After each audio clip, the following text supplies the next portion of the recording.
If you watched the video on the difference between proper and improper fractions, you may remember that we talked about mixed numbers.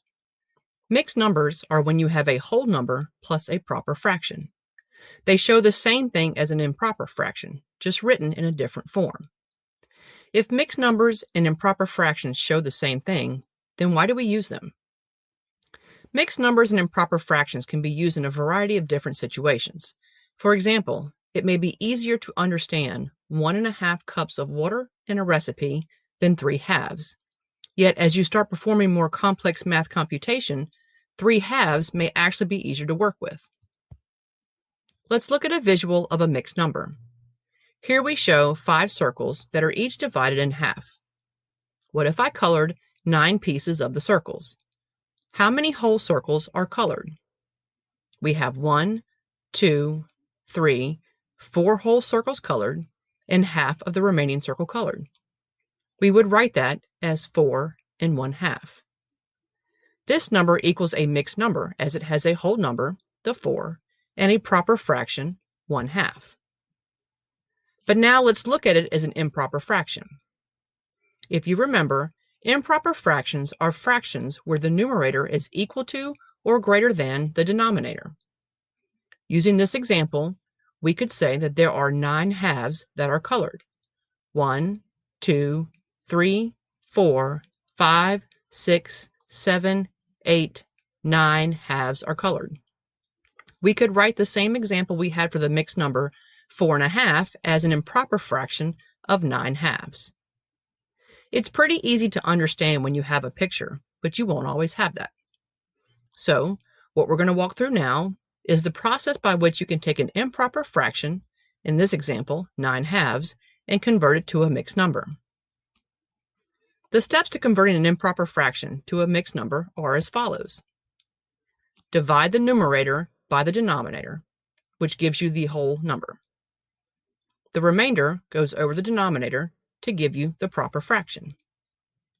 Let's say, with the 9 halves example from above, the first step is to divide the numerator by the denominator, so we divide 9 by 2. 2 goes into 9 how many times equally? 4, right? Because 2 times 4 is 8. 2 times 5 is 10, and that's too much. So we write down 4 as being our whole number.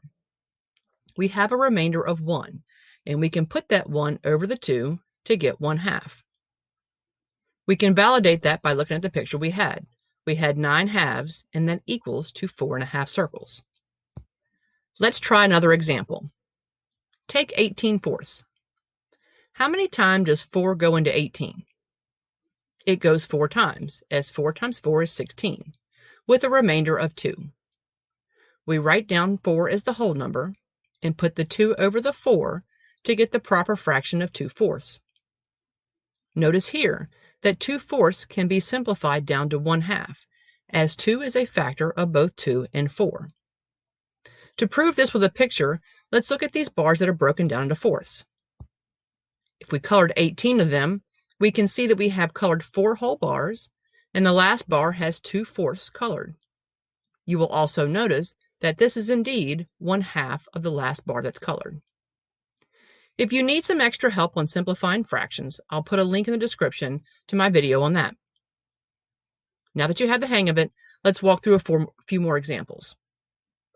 Let's convert 9/6 to a mixed number. First, 6 goes into 9 how many times? 1.